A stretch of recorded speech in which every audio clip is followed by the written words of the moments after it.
Olá! Hoje a gente vai mergulhar numa pesquisa fascinante de Clóvis Rocha Sampaio Júnior, que, olha, redefine o que a gente entende sobre um dos números mais famosos da matemática. Vamos explorar a conexão surpreendente dele com a precisão do GPS, que está no nosso celular, no carro, em tudo. Um trabalho que o autor batizou de A Saga do Número.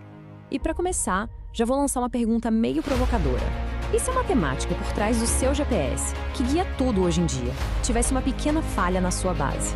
Uma imprecisão minúscula, mas que vai se acumulando a cada segundo. Pois é exatamente esse o problema que essa pesquisa vem resolver. Para a gente ter uma noção do tamanho do desafio, dá uma olhada nesses números. O sistema GPS é de uma sensibilidade absurda. Um errinho de tempo de 1 bilionésimo de segundo, isso é um nanosegundo, vira um desvio de 30 centímetros no mundo real.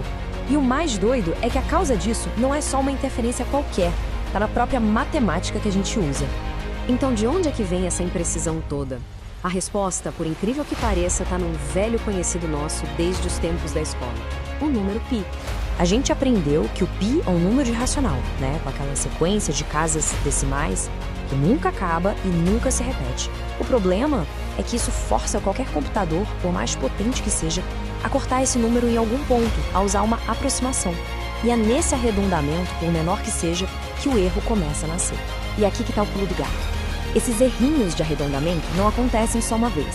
Em cálculos super complexos, como os que o GPS faz para triangular sua posição com satélites, esses erros vão se somando, vira uma bola de neve, um erro cumulativo que cresce e, no fim das contas, compromete a precisão de tudo. Mas e se a gente estivesse olhando para isso do jeito errado?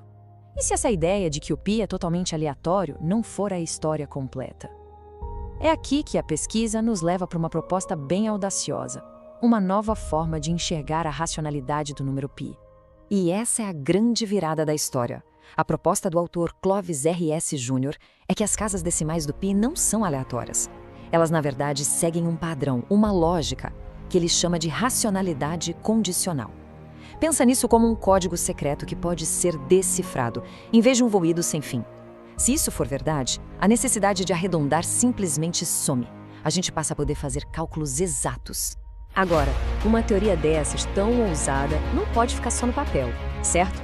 Precisa de prova. E a validação para isso veio com o uso de uma ferramenta digital moderna.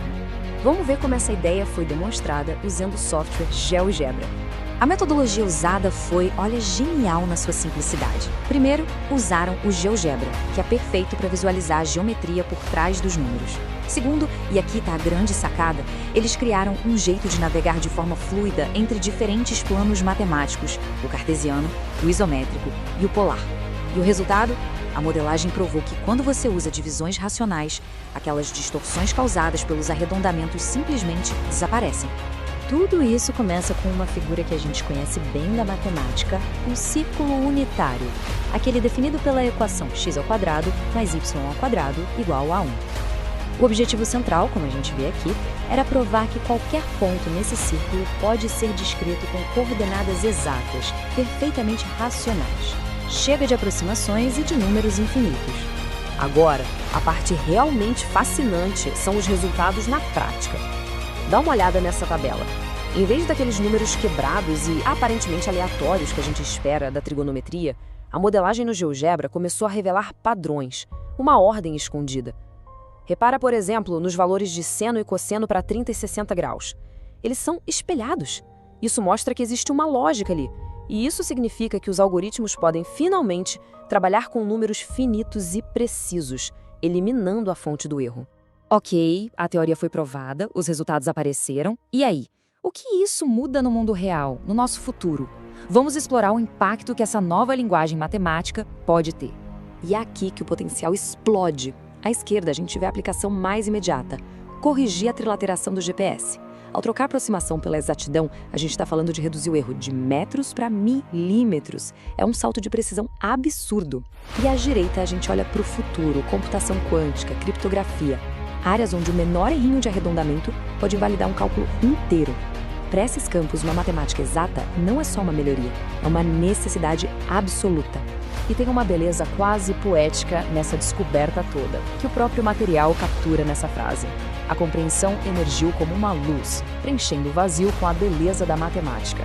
O conhecimento se destacou da ignorância, revelando as leis do universo. Então, para a gente fechar o raciocínio, a grande conclusão é esta. A saga do número não é só uma nova teoria. Ela oferece uma infraestrutura de cálculo completamente nova. É a chave para a gente dar um salto quântico na precisão, transformando o que hoje é uma precisão de nível civil, de metros, em uma precisão de nível científico, de milímetros. Agradecemos por acompanhar a gente até aqui nessa jornada matemática. E para quem ficou curioso e quer se aprofundar, a gente deixou um bônus na descrição, o link para o artigo científico completo e também para modelagem no GeoGebra para ver tudo isso funcionando. É um convite para continuar essa exploração.